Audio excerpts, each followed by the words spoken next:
Okay, this is our daily study of Pirkei Avot, the Mishnah Ethics of the Fathers, for those who have yard site for tonight, the 19th of Tammuz, which is Shabbos. Esther Blasbalg, Philip Buxner, Celia Katz, Harvey Levine, Ellie Malotsky, Nicole Nenin, Janet Pfeffer, Joseph Rose, and Rose Wishner. May their memory be for a blessing. A link to the text of the Mishnah will be in the first comment below. We are now up to the final Mishnah in chapter 4, and then we'll only have two more chapters left, 5 and 6. Okay, so this is Mishnah number 22 in chapter 4. Hu haya omer, he used to say, the statements of Rabbi Eliezer HaKapar, who was quoted in last Mishnah.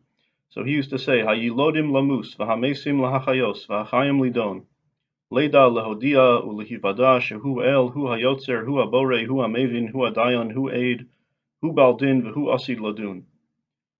Baruch hu she'ein lefanav lo avla v'lo shicha v'lo masofanim v'lo mikach shochad she'akol shelo v'da she'akol lifi ha'cheshbon v'al yavtichacha yitzrach she'hasha'ol beis manoslach she'al korchach atanotzar v'al korchach atanolad v'al korchach atachai v'al korchach atames v'al korchach atahasid litain din v'cheshbon lifnei melech malchei amlachim hakadosh baruch hu. So, rather long Mishnah. He used to say, those who are born are destined to die, and those who die to be revived, and the living to be judged, to know and to make known, so that it be known that he is God, he is the maker, he is the creator, he is the discerner, he is the judge, he is the witness, he is the complainant, and it is he who will judge.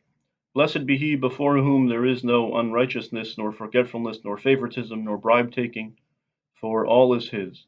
And know that everything is according to the reckoning. And let not your evil urge assure you that the grave will be your refuge, for despite yourself were you formed, and despite yourself were you born, and despite yourself you live, and despite yourself you die, and despite yourself will you give account and reckoning before the Supreme King of Kings, the Holy One, blessed be he. So, all the chapters sort of end on a more lofty, sort of fundamental note, a statement of, the meaning of life and theology and all that, and that's this Mishnah sort of on that loftier level of describing everything from a theological perspective. So let's go back and unpack it. So, those who are born are destined to die.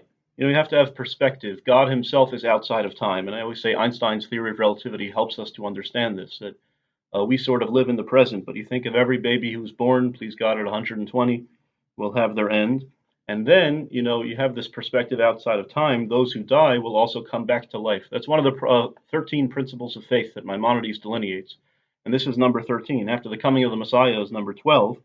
But history doesn't end there. We believe there will be a resurrection of the dead. And it's a way too deep a discussion to go into exactly how that works. Will everyone be revived? Only those who are worthy, those who are righteous. We believe in an afterlife too. The soul goes to the afterlife. And then God will yank the soul out of the afterlife back into your body, and you'll live again on earth. Now, according to Maimonides, you'll live again on earth, and then you'll die again and go back to the afterlife. So you have to ask, what's the point of being revived? And it has something to do with perfecting this world. We might, it's a suggestion of mine, we might need those ancient departed people like Moses and Abraham to sort of come back and teach us here on earth how to live before they die again. There's a lot to be discussed about that. But in any case, that's one of our principles of faith. We believe the dead will be revived. And all those who are living will be judged. That means in the afterlife, you'll have your reckoning. To know and to make known, so that it be known that he is God. All of this is sort of to publicize that God wants it to be known of all these theological points. He is God, okay? Now, each of these words that we use for God is a different theological point, because it's possible to be a deist and believe in a sort of God of nature. So we go beyond that. We believe in God, but not just that. He is the maker. It's not just a God of nature, but he made human beings. He's the former, the sculptor of us. He is the creator.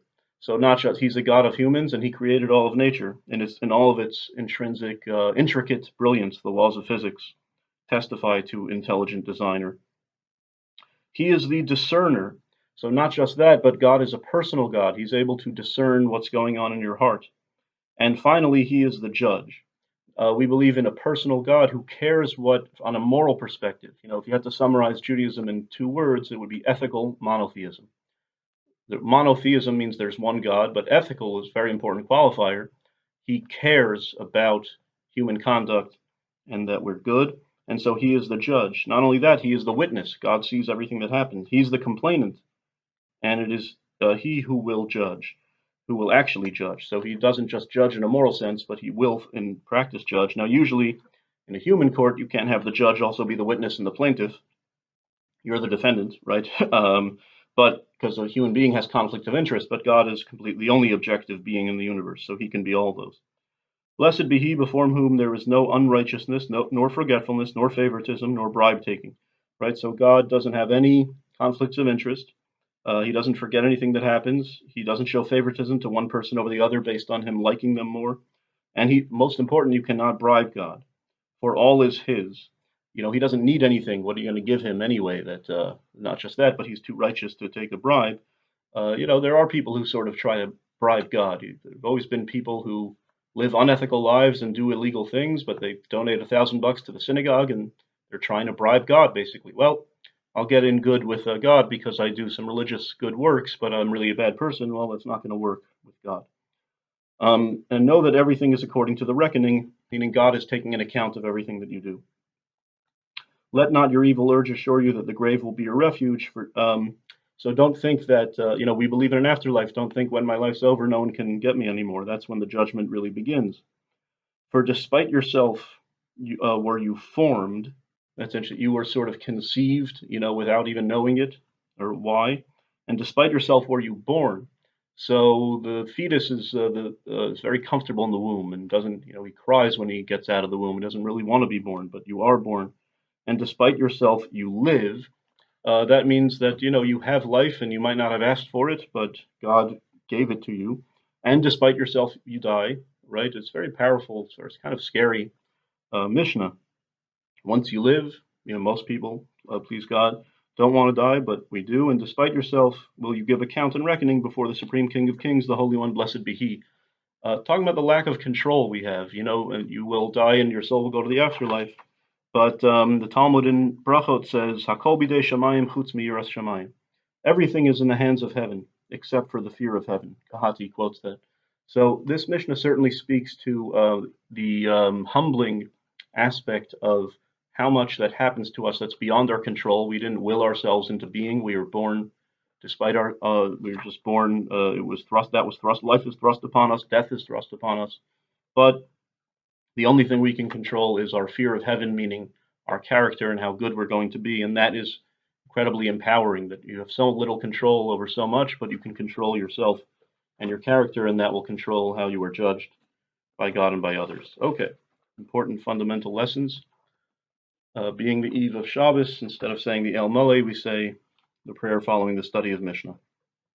Ana Adonai Male Rachamim Asher B'Yadcha Nefesh Kol Chai V'Ruach Kol B'Sar Ish Yen al ratzon lefanecha torasenu tfilasenu ba'avor nishmos kol ha'askaros shel halayla ugmolna imahem b'chaftecha gadol liftoch lahem shar rachmim v'chesed v'shar gan eden uskabel osam ba'avo v'chibo shlach lahem malachecha kadoshim b'tahorim lolichum aloshivam tachas eitzachayim eitzel nishmos hatzadikim b'tzidkanios chasidim v'chasidos lehenos miziv shchinoscha la'aspia mituvcha atzafim hatzadikim v'aguf yanuach v'kever b'menucha nechona v'chedva v'simcha v'shalom k'tichsiv yavo shalom yanucha mishkvasam holech nechocho Uksiv yalzu chasidim b'chavod yiranu al mishkavasam.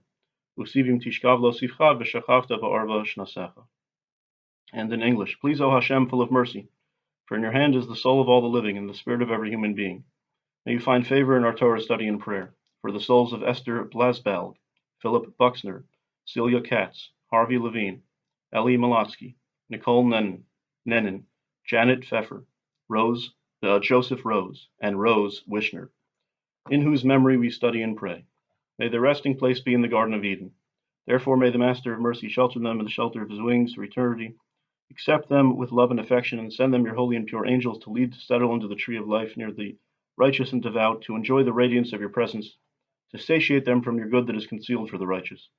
May their body repose in the grave with proper contentment, pleasure, gladness, and peace, as it is written, let him enter in peace, let them rest on their beds, everyone who has lived in his proper way. As it is written, let the devout exult in glory. Let them sing joyously upon their beds. And as it is written, if you lay down, you will not fear. When you lay down, your sleep will be sweet. Amen. In addition, being Friday, we'll make the Misha Beirach L'cholim for all those who are ill, as always, keeping in mind, especially those afflicted with corona, but all other ailments. One name to include, a friend of Debbie Adamus, who's having open heart surgery. We wish her all the best, a successful procedure. Hulda Bas Malka. Misha Ber Chavaseinu of Yaakov, Moshe Dover Shlomo Yivarei for Apes HaChola, Hulda Bas Malka, Vias Kol Chole Yisrael B'Kol Chole Olam, Va'avor Shem Yispalim Ba'avaram, Yishar Zeh Kadosh Baruch Hu, Yimlei Rachmim Leim Lachimam Rapasam Lachzikam Lachliosam, Yishlach Lam Her Refuah Shleim Min Shamayim L'Chol Yivarei M'Chol Kidiyam B'Soch Shar Chole Yisrael, Fuas HaNefesh Fuas HaGuf, Hashta Bagalo Zman Karev and Omar Amen. And in English, may He blessed our forefathers, Abraham, Isaac, and Jacob, Moses, Aaron, David, and Solomon. May He bless and heal Hulda Bas Malka, as well as all the sick of Israel and of the world, in reward for our prayer for them. May the Holy One, blessed be He, be filled with compassion for them, to restore them to health, to heal them, to strengthen them, to revivify them. May He send them speedily recovery from heaven for all their organs and blood vessels amongst the other sick of Israel and the sick of the world. Recovery of the body, recovery of the spirit, swiftly and soon. And we respond, Amen.